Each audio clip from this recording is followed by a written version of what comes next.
අද ඔයාලට කියලා දෙන්න හදන්නේ නිවසේදී සාදා ගන්න ස්වභාවික ෆේෂියල් එකක්. ඉතින් ඒකට ස්ටෙප් 3ක් තියෙනවා. මුලින්ම ක්ලෙන්ස් කරනවා, ඊට පස්සේ ස්ක්‍රබ් කරනවා, ඊට පස්සේ පැක් එක දාගන්නවා. ඉතින් අපි බලමු ක්ලෙන්සර් එක කොහොමද හදාගන්නේ කියලා. ක්ලෙන්සර් එකට අවශ්‍ය ද්‍රව්‍ය කෝමාරිකයි දෙහි. ඉතින් අපි දැන් බලමු ක්ලෙන්සර් එක කොහොමද හදාගන්නේ කියලා.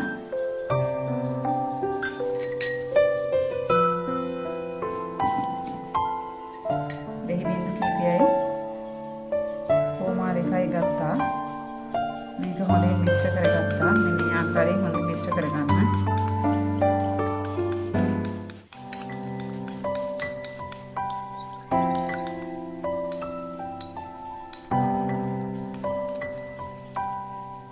අවශ්‍ය දැන් ක්ලෙන්සර් එක හදාගෙන ඉවරයි. දැන් අපි බලමු ක්ලෙන්සර් කරගන්න ආකාරය. මේ ආකාරයෙන් හොඳින් ක්ලෙන්සර් එක අතේ ගාගෙන හොඳින් මූණ උඩු අතට මසාජ් කරන්න. ස්වභාවික දේවල් පාවිච්චි කරන්න. ඇත්තට මම නම් ගෙදර තියෙන ස්වභාවික දේවල් වලින් තමයි ගොඩාක් මගේ රූපේ දැකගන්නේ. ඔයාලත් ගෙදර ආවට ස්වභාවික දේවල් උපයෝගී කරන සමපැහැපත් කරගන්න පුළුවන්. පුළුවන් තරම් හැම මේ රවුමට උඩ අතට මසාජ් කරන්න. මේ ආකාරයෙන් හොඳින් මගේ වීඩියෝ එක හොඳට බලන්න. වීඩියෝ එක කරන ආකාරයට ඔයාලා හොඳින් මසාජ් කරන්න. මේ ස්වභාවික දේවල් මේ ඇත්තටම උපයෝගී කරගෙන තමයි අපේ සමපැහැපත් කරගන්න ඕනේ. පුතේම කිසිම ආලෙබිනියක් මම නම් ඇත්තටම ගාන්නේ නැහැ. ඔයාලටත් මම ඉදිරි වීඩියෝස් වලින් ගෙනල්ලා පෙන්නන්නම් කොහොමද ස්වභාවික දේවල් වලින් අපේ හැම රැක ගන්න ආකාරය. දැන් මගේ විනාඩි 5 අවසානයේ මම දැන් මෝනස් හොදාගෙන එන්නම්. මගේ පළවෙනි ස්ටෙප් එක ඉවරයි. මගේ දැන් දෙවෙනි ස්ටෙප් එක තමයි මේ ස්ක්‍රබ් එක හදාගන්න විදිය කියලා දෙන්න හදන්නේ. මේකට මම අද ගත්තේ දුඹුරු සීනි, කෝමාරිකා, කෝපි කුඩු. ඉතින් දැන් අපි බලමු නිවැරදි ලෙස මේ ස්ක්‍රබ් එක හදාගන්න ආකාරය. දුඹුරු සීනි හැන්දයි, කෝපි කුඩු, තමට අවශ්‍ය පමණ, කෝමාරිකා ජෙල්. මේක සාමාන්‍යයෙන් දිය වෙන්න අපි හදන්නේ. මේ සීනි ටික පොඩ්ඩක් මේ හයිය ගතිය වැඩි නිසා පොඩ්ඩක් මිශ්‍ර කරගන්නවා. මොකද නැත්තම් අපි මොනේ ස්ක්‍රබ් කරන්න හදන්නේ. එතකොට මේකේ ලොකු කැට තියෙන නිසා පොඩ්ඩක් සියුම්වට තියෙන නිසා මිශ්‍ර කරගන්නේ. මෙන්න මේ ආකාරයෙන් හොඳින් මිශ්‍ර කරගන්න. දැන් මගේ මේ පදම දැන් ඇවිල්ලා තියෙන්නේ. අපි දැන් බලමු ස්ක්‍රබ් කරගන්න ආකාරය. මේ ආකාරයෙන් මිශ්‍ර කරනකොට මූණේ ගාගෙන මේ ආකාරයෙන් ගාගන්න.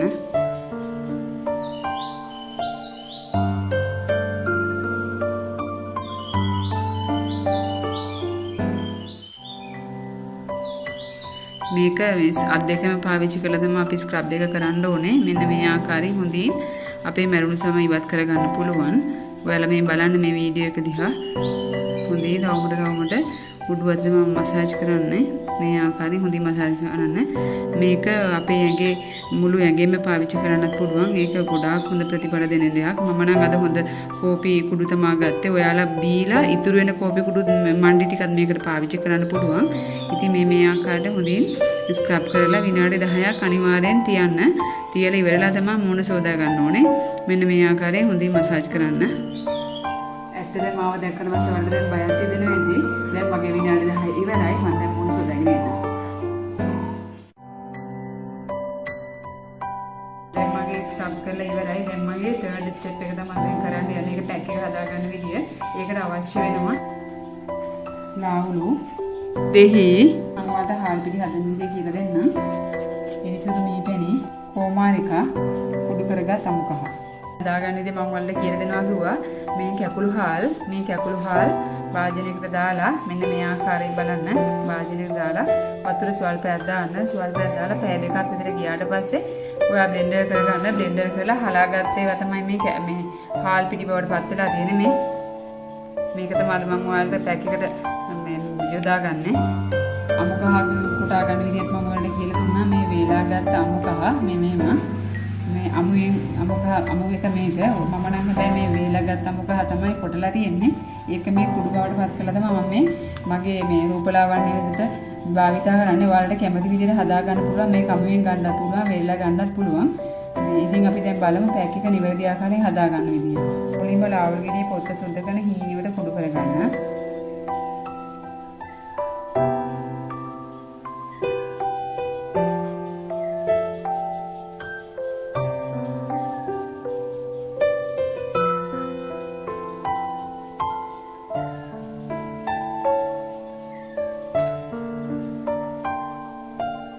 තමාට අවශ්‍ය දුරට ගන්න පුළුවන්.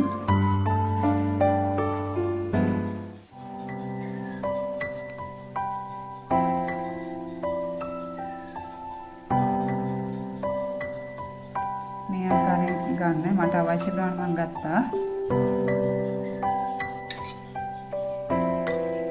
කහ හැන්දක් දාගන්න.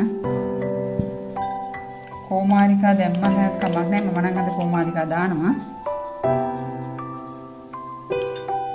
කාල් පිටි හැන්දයි.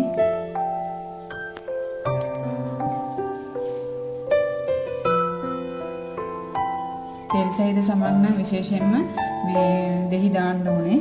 මොකද මේ එයාලට ආසාදිත වෙන නිසා අනිවාර්යෙන් තෙල් සහිත සමකට මේ දෙහි අනිවාර්යෙන් දාන්න.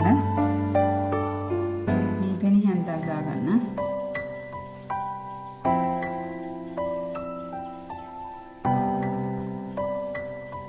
මේක හොඳින් මිශ්‍ර කරගන්න. තලපයක් ආකාරයෙන් හොඳින් මිශ්‍ර කරගන්න. ඇත්තට මේක අපේ හැම පැහැපත් කරගන්න ගොඩාක් අපිට ප්‍රයෝජනවත් වෙනවා. මේ රෝසපුව ගැන හිතන කාන්තාවන් ලාවුලු ඇත්තටම මේ කෑමට ගොඩක් කටිය අකමැති කන්න. රෝසපුව ගැන හිතන කාන්තාවන් මේ වගේ පැක් එකක් සතියකට පාරක් දානවා නම් ගොඩාක් එයාලගේ හැම මේ පැහැ රැක ගන්න පුළුවන්. මෙන්න මේ ආකාරයෙන් හොඳින් පැක් එක හදාගන්න. මම ඔයාලට කිව්වා වීඩියෝ එකකින් මේ ලාවුලු පැක් එකක් අනිවාර්යෙන් හදන විදිහ කියලා දෙනවා කියලා. ඒ පැක් එක තමයි මම මේ අද හදන්නේ. මෙන්න මේ ආකාරයෙන් හොඳින් පැක් එක හදාගන්න. මම දැන් පැක් එක හදාගෙන ඉවරයි. ඇඟිලි තුඩුවට අරගෙන මෙන්න මේ ආකාරයෙන් හොඳින් මූණේ ගා ගන්න. උඩු අතට ගා ගන්න. මෙන්න මේ ආකාරයට හොඳින් ගා ගන්න. වැඩිපුර ගෑවා කියලා ප්‍රශ්නයක් වෙන්නේ නැහැ. මොකද මේක අපේ හැමට හොඳට ඇබ්සෝබ් වුණාම තමයි අපේ මේ හැම ග්ලෝ ගතියක් එන්නේ. මේක කාන්තා පිරිමි දෙපක්ෂයටම හොඳයි. ඇත්තටම හොඳ ග්ලෝ එකක් එනවා හැමට. ඔයාලා මේක සතියකට සැරයක් මේ ගාලා බලන්න. අනිවාර්යෙන් මම මේ කියන්නේ මේ එකපාරක් දෙපාරක් ගෑවට වැඩක් නැහැ. අනිවාර්යෙන් සතියකට හැම ෆේෂියල් එක මොනවා කරත් සතියකට දවස් 3ක්වත් පාවිච්චි කරන්න ඕනේ. ඒක තමයි අපේ හැමේ පැහැ රැක ගන්න ගොඩාක් මේ අපි මේ ස්වභාවික දේවල් භාවිතා කරන්නේ. මේ මෙන්න මේ ආකාරයෙන් හොඳින් ගා ගන්න. අනවශ්‍ය කොටස් අයින් කරගන්න. මෙන්න මේ ආකාරයෙන්. දැන් මගේ පැක් එක ගාලා අවසానයි. විනාඩි 20ක් ඇතුළත ඇත්තටම ඔයාලා කතා කරන්න එපා. මොකද මේ කතා කරනකොට මම ඔයාලට එදත් කියලා දුන්නා මේ කතා කරන වෙලාවට මූණ හැම එල්ලා වැටීමකටපත් වෙනවා. ඒ හන්ද විනාඩි 20ක් ඇතුළත තමයි මේ සෝදලා තමයි මේ අපි කතා කරන්නේ. මගේ මූණ සෝදාන ඉවරයි. මම දැන් ටෝන් එක තමයි පාවිච්චි කරන්න හදන්නේ. අද මම රෝස් ටෝන් එක තමයි පාවිච්චි කරන්නේ. මෙන්න මේ ආකාරයෙන් හොඳින් ගා ගන්න. ඒත් විනාඩි දෙක තුනක් තියෙන්න හරින්න.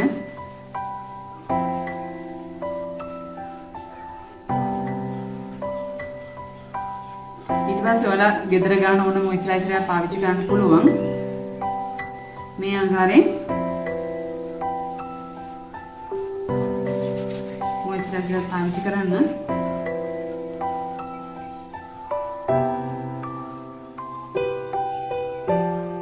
ඉතින් යාළුවනේ මගේ ෆේෂියල් එක ඉවරයි. නැවතත් අලුත් වීඩියෝ එකකින් හමු වෙනතුරු ඔයාලට සුබ දවසක්.